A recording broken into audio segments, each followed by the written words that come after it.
Hello everyone.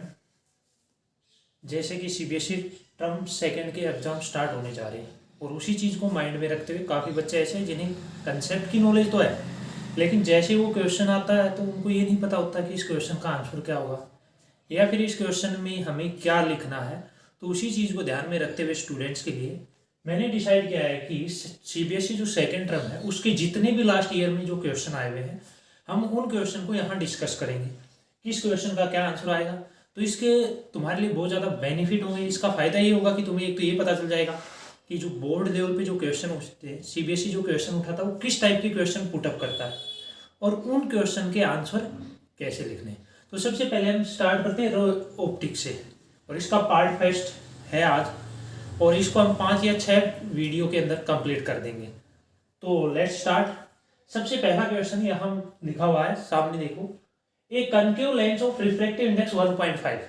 क्या कह रहा है कि एक कनकेव लेंस है जिसका रिफ्रैक्टिव इंडेक्स 1.5 है। Etch emerged in a medium of refractive index 1.65। उसको एक मीडियम के अंदर इमर्ज किया जाता है जिसका refractive index 1.65। What is the nature of lens. बताओ लेंस की नेचर क्या होगी। क्या कॉनकेव लेंस रहेगा या चेंज होकर कन्वर्जिंग हो जाएगा या फिर प्लेन ग्लास की तरह बिहेव करेगा, वो बताना। तो ऐसा क्वेश्चन जब भी आता है तो हमें एक चीज याद रखनी है, अगर रिफ्रैक्टिव इंडेक्स ऑफ मीडियम, जिस भी मीडियम में लेंस रखा हुआ है, अगर उसका refractive index is greater than refractive index of lens, अगर मीडियम का रिफ्रैक्टिव इंडेक्स है वो लेंस के रिफ्रैक्टिव इंडेक्स से ज्यादा हो जाता है, तो उस कंडीशन में नेचर ऑफ लेंस है चेंज। क्या हो जाती है? नेचर ऑफ लेंस चेंज हो जाती है। अब यहां पे देखो, जो लेंस है उसका रिफ्रैक्टिव इंडेक्स कितना है भाई? 1.5। मीडियम है उसका रिफ्रैक्टिव इंडेक्स कितना? 1.65। क्या मीडियम का रिफ्रैक्टिव इंडेक्स लेंस के रिफ्रैक्टिव इंडेक्स से ज्यादा है? बिल्कुल हाँ, ज्यादा है। तो इसलिए क्या ये जो लेंस है इसकी नेचर चेंज हो जाएगी। कौन सा लेंस था? Concave lens. तो ये नेचर क्या बन जाएगी इसकी? कॉन्वेक्स लेंस, यानी कि कॉन्वर्जिंग। आई बात समझ में? यानी कि अगर मीडियम का जो रिफ्रैक्टिव इंडेक्स है वो लेंस से ज्यादा हो जाता है तो उसकी नेचर चेंज हो जाती है। नेक्स्ट क्वेश्चन लिखोगे कैसे? इसको लैंग्वेज बना के लिखना कि the refractive index of medium is greater than the refractive index of lens, और when refractive index of medium is greater than refractive index of lens then nature of lens changes, hence concave lens behave as a convex lens, converging lens. Next question इसी के ऊपर based है, हम बात करें तो a biconvex lens made of transparent material of refractive index, यानी कि रिफ्रैक्टिव इंडेक्स ऑफ मटेरियल दिया हुआ है 1.25, इमर्ज्ड इन वाटर, यानी कि ये हमारे पास क्या बन गया? क्या था? ये by convex lens made of transparent material, यानी कि ये तो रिफ्रैक्टिव इंडेक्स ऑफ लेंस हो गया। रिफ्रैक्टिव इंडेक्स ऑफ मीडियम दिया हुआ 1.33। क्या कहा? बाई कन्वेक्स लेंस जो कि ट्रांसपेरेंट मटेरियल का बना हुआ जिसका रिफ्रैक्टिव इंडेक्स ये ट्रांसपेरेंट मटेरियल जिससे लेंस बना उसका रिफ्रैक्टिव इंडेक्स 1.25 है, यानी कि लेंस का रिफ्रैक्टिव इंडेक्स हो गया 1.25।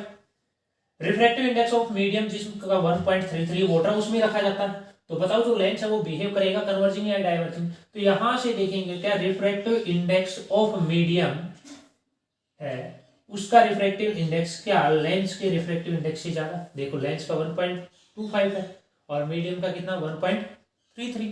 तो यानी कि नेचर चेंज हो जाएगी और ये लेंस किसकी तरह बिहेव करेगा? कौन सा दिया? कॉन्वेक्स। तो कन डाइवर्जिंग क्या बन जाएगा? डाइवर्जिंग। भाई ये बताया था अगर मीडियम का रिफ्रैक्टिव इंडेक्स है वो लेंस से ज्यादा हो जाता तो नेचर चेंज हो जाती।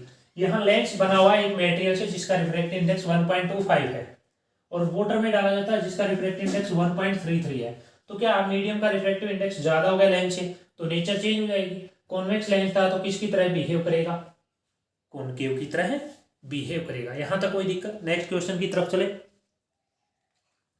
Bye convex lens made of a transparent material, इस टाइप का क्वेश्चन काफी बार पूछा जाता है और इसीलिए देखो बार बार देखोगे ये 2000 ऑल इंडिया 2014 है, 15 है, 2014 12 में आए हुए क्वेश्चन है। मैंने यहाँ पे ईयर डिनोट नहीं की क्योंकि हम जो भी क्वेश्चन कर रहे हैं वो सभी बोर्ड में आए हुए क्वेश्चन है।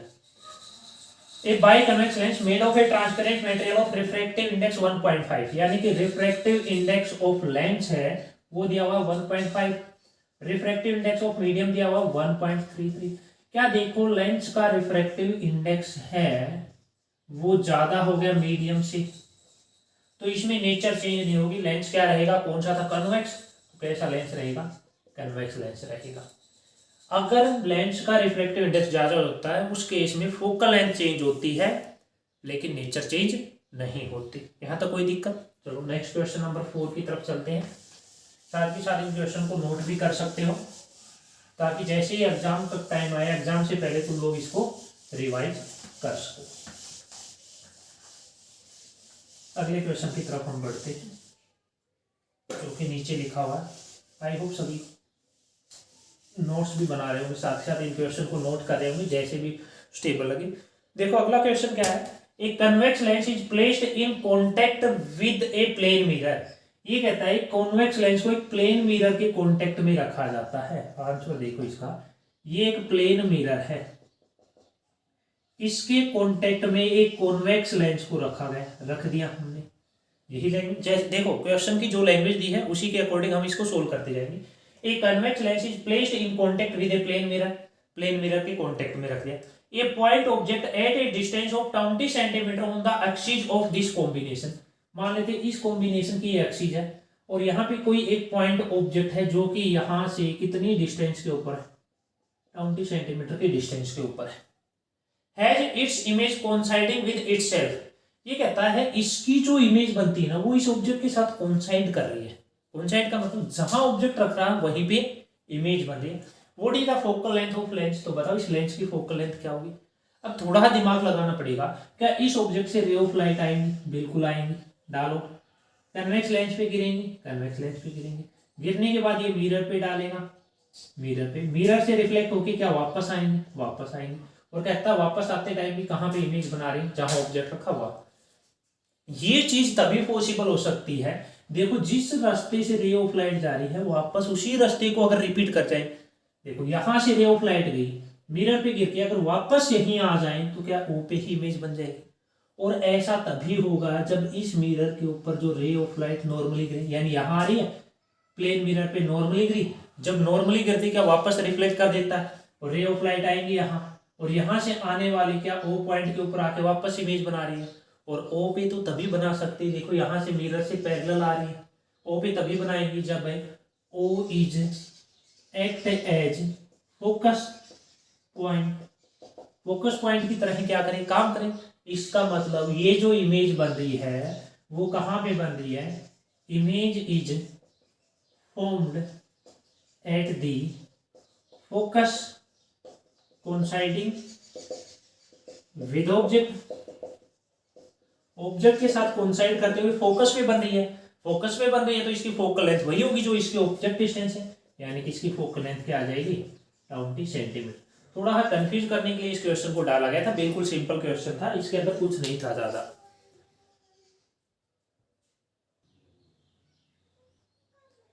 नेक्स्ट क्वेश्चन की बात करें, question number 5, right the relationship between angle of incidence I, angle of prism A and angle of minimum deviation from A triangle prism. अगर प्रिज्म का डेरिवेशन आप लोगों ने कर रखा है, डेल्टा का फॉर्मूला था आई प्लस ई माइनस ए, ये होता है डेल्टा का फॉर्मूला प्रिज्म वाले में। अगर डेल्टा मिनिमम है, अगर हम मिनिमम डेविएशन की बात करें, मिनिमम डेविएशन तभी होता है जब एंगल ऑफ इंसिडेंस और एंगल ऑफ इमर्जेंट क्या हो, इक्वल हो। तो मैं यहां से लिख सकता हूं delta minimum is equal to i plus में आई माइनस का ए, आई और आई कितना हो जाएगा 2i, तो delta minimum is equal to हो जाएगा 2i माइनस का ए। तो यहां से i की वैल्यू अगर मैं निकालना चाहूं तो i इक्वल टू आ जाएगा डेल्टा मिनिमम प्लस में ए बाई में 2। This is the relation between minimum deviation, angle of prism and angle of incidence. कुछ नहीं किया, हमें पता था डेविएशन का फॉर्मूला था i plus e minus A. Minimum deviation बच्चों तभी होता है जब एंगल ऑफ इंसिडेंस और एंगल ऑफ इमर्जेंट की वैल्यू सेम हो। उसके बाद नेक्स्ट क्वेश्चन की तरफ जाते हैं। When red light passing through a convex lens is replaced by light of blue colour, how will the focal length change. तो फोकल लेंथ का फॉर्मूला था 1/f is equal to mu minus 1 into में 1/r1 minus 1/r2। ये कहता है कि जो red light है उसको रिप्लेस कर देते ब्लू लाइट से। रेड लाइट की जो वेवलेंथ होती है बच्चों वो ज्यादा होती है और ब्लू लाइट की जो वेवलेंथ होती है वो क्या होती है, कम होती है।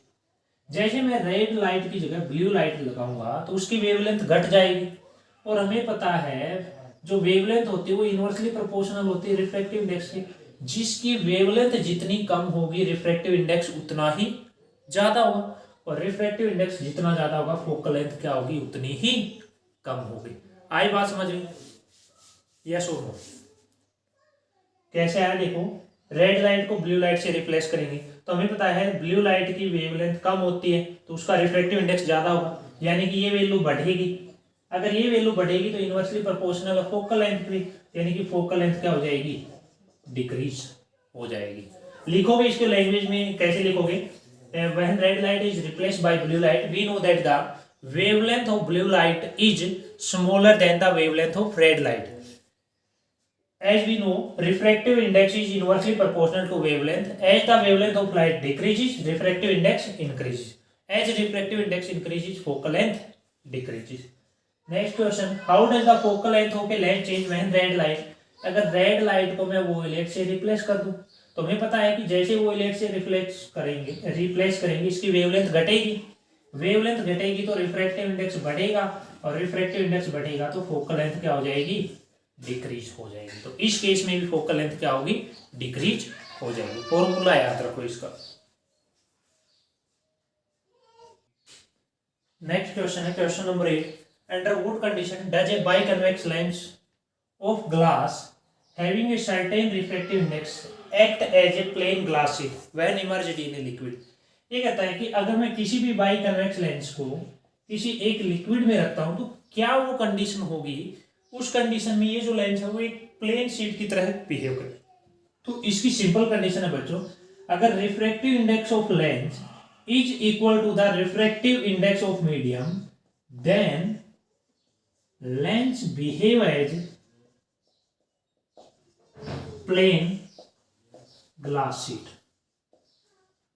अगर दोनों का रिफ्रैक्टिव मीडियम का और लेंस का रिफ्रैक्टिव इंडेक्स अगर सेम हो जाता है तो उस कंडीशन में जो लेंस है वो प्लेन ग्लास की तरह बिहेव करेगा, और अगर मीडियम का ज्यादा हो जाता तो नेचर चेंज हो जाते और कम रहता तो नेचर चेंज नहीं होती। तो इसका आंसर आ जाएगा refractive index of lens is equal to the refractive index of medium. Question number 9, for the same value of angle of incidence.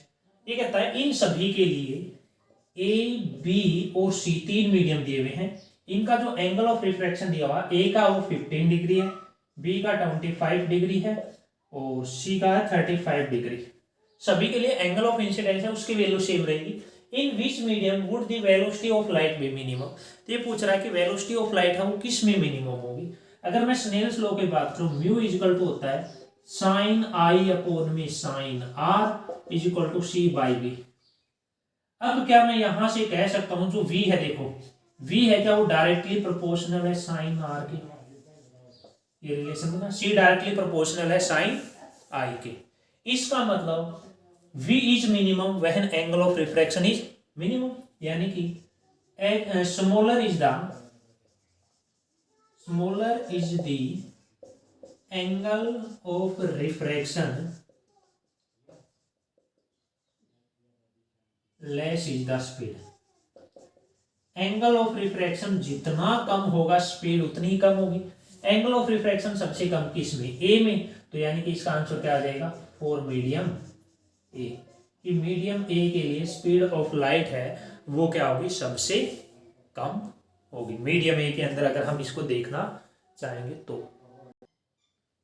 Next जो क्वेश्चन है क्वेश्चन नंबर 10, अगर हम बात करें तो क्या बोल रहा है, when a monochromatic light travels from one medium to another। क्या कह रहा है कि जब कोई भी मोनोक्रोमेटिक लाइट है वो एक मीडियम से दूसरे मीडियम के अंदर ट्रेवल कर रही है तो इट्स वेवलेंथ चेंजेस।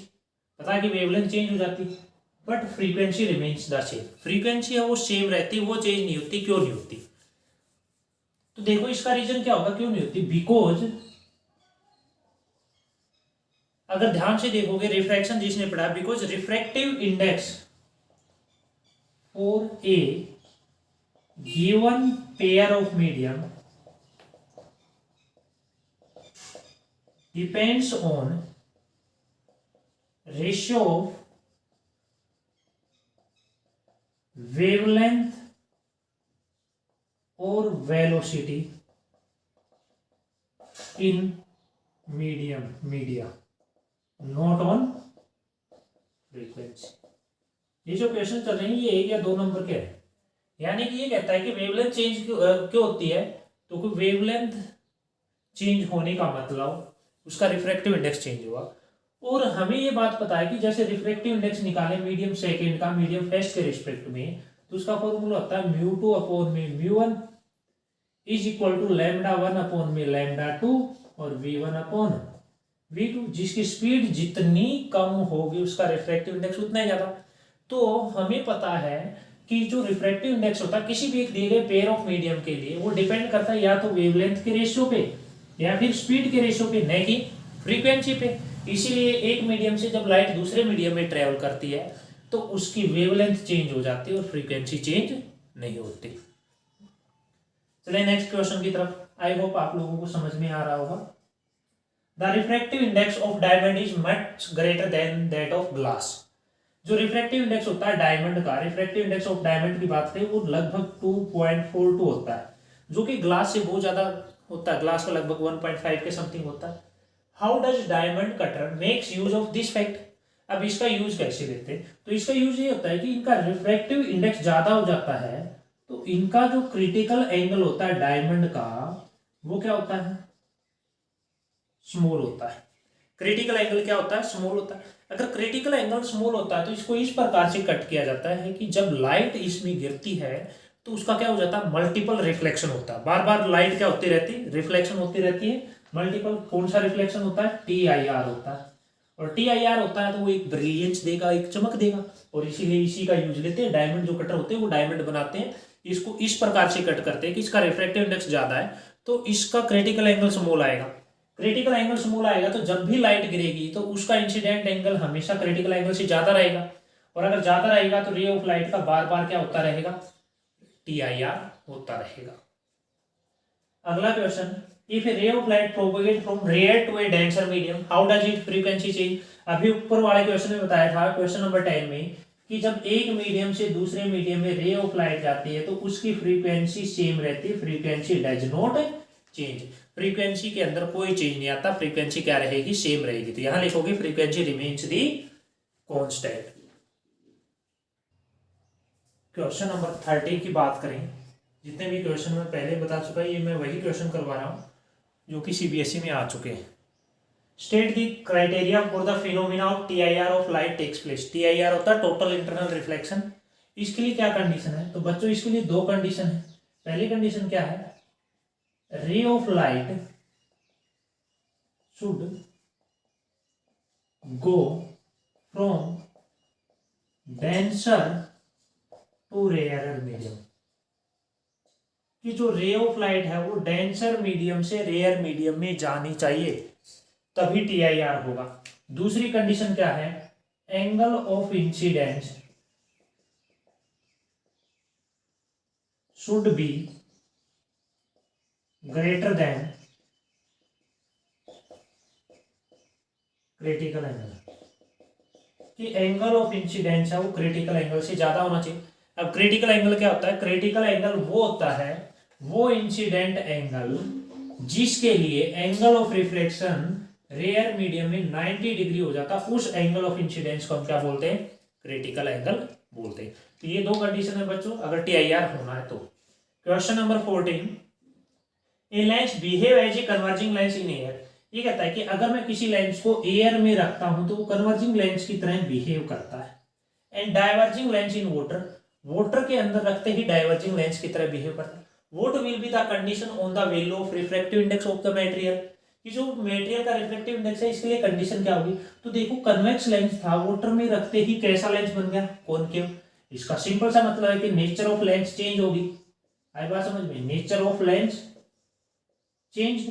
और हमें पता है कि नेचर ऑफ लेंस सभी चेंज होते हैं जब refractive index of medium is greater than refractive index of lens. तो ये कंडीशन होगी इसके लिए।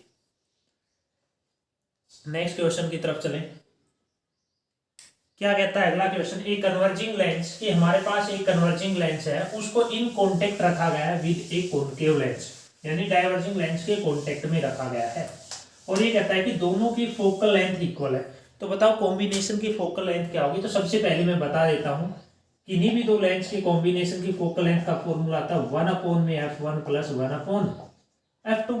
अब ये कहता है कि एक लेंस तो क्या कन्वर्जिंग, यानी कि जो कन्वर्जिंग लेंस है उसकी जो फोकल लेंथ होती है वो मान लेता हूँ f, जो कि पॉजिटिव होती है।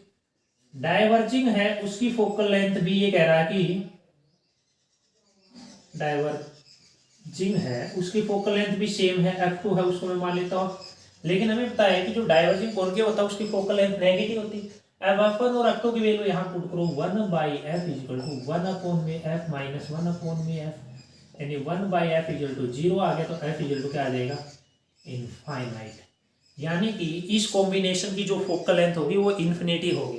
इन्फिनिटी होगा इसका मतलब ये किसकी तरह बिहेव करेगा, जल्दी बोलो, behave as plane glass sheet, यानी कि प्लेन जो ग्लास शीट है उसकी तरह बिहेव करेगा, उसकी तरह एक्ट करेगा। क्वेश्चन नंबर 16 क्या है, एक glass lens of refractive index, यानी कि जो लेंस है उसका रिफ्रैक्टिव इंडेक्स दिया हुआ 1.45, disappear when emerged in a liquid, कि जब भी इसको लिक्विड में डाला जाता है डिसअपियर हो जाता है, गायब हो जाता है, यानी दिखाई नहीं देता। What is the value of refractive index of liquid. अभी बताया था अगर वो प्लेन ग्लास की तरह बिहेव करेगा तभी तो गायब होगा, और ये तभी हो सकता है जब refractive index of lens is equal to the refractive index of metal. अगर लेंस और मेटल दोनों का रिफ्रैक्टिव इंडेक्स एक जैसा होगा तो लाइट में कोई रिफ्रैक्शन नहीं होगा, लाइट है वो बिना रिफ्रैक्ट हुए जाएगी डायरेक्ट सीधी, और उसी कंडीशन में वो जो ग्लास है लेंस है वो डिसअपियर हो जाएगा। इसका मतलब रिफ्रैक्टिव इंडेक्स ऑफ लिक्विड है वो भी कितना हो जाएगा, 1.45। Next question, calculate the speed of light in a medium whose critical angle is 30 degree. ये कहता है कि क्रिटिकल एंगल है वो 30 डिग्री है, तो स्पीड ऑफ लाइट बताओ। तो हमें पता है म्यू इज इक्वल टू होता है 1/में साइन सी, और इज इक्वल टू होता है c/v। क्या यही फॉर्मूला होता है अगर हम यहाँ से देखना चाहें तो। अब हमारे पास c दिया, क्या मैं क्रॉस मल्टीप्लाई कर दूं, अगले स्टेप में जाना चाहूंगा, तो v इज इक्वल टू आ जाएगा c इंटू में साइन सी। c की वैल्यू होती है भाई 3 × 10⁸, और साइन c दिया हुआ 30, तो स्पीड ऑफ लाइट मीडियम आ जाएगा 3 × 10⁸, और साइन c होता है 1/2 मीटर पर सेकेंड, यानी कि 1.5 × 10⁸ मीटर पर second. Question number 18, two thin lenses of power, एक की पावर 6 डायप्टर है, दूसरे की -2 डायप्टर है, कॉन्टेक्ट में है, तो कॉम्बिनेशन की फोकल लेंथ बताओ। तो जो पावर होती है बच्चों कॉम्बिनेशन की वो होती है P1 प्लस P2। तो P पहले का कितना दिया 6, दूसरे का -2, तो कॉम्बिनेशन की पावर कितनी आ गई 4 डायप्टर। हमें पता है P का फॉर्मूला आता है 1/f इज इक्वल टू 4, यानी f इज इक्वल टू क्या आ जाएगा 1/4 मीटर, और जिसको हम लिख सकते हैं 25 सेंटीमीटर। 1/4 मीटर है उसको सेंटीमीटर में कन्वर्ट करोगे तो 25 सेंटीमीटर आ जाएगी, जो ये फोकल लेंथ होगी इस कॉम्बिनेशन। क्वेश्चन नंबर 19 क्या बच्चों, two thin lenses of power 5 diopter and -2.5 diopter are in contact, तो कॉम्बिनेशन की फोकल लेंथ बताओ। तो कॉम्बिनेशन की पावर होती है P equal to P1 plus P2। तो P इक्वल टू P1 कितनी थी, पहले की पावर 5 डायप्टर, दूसरे की -2.5 डायप्टर, तो यहाँ से P का फॉर्मूला आ जाएगा 2.5 डायप्टर।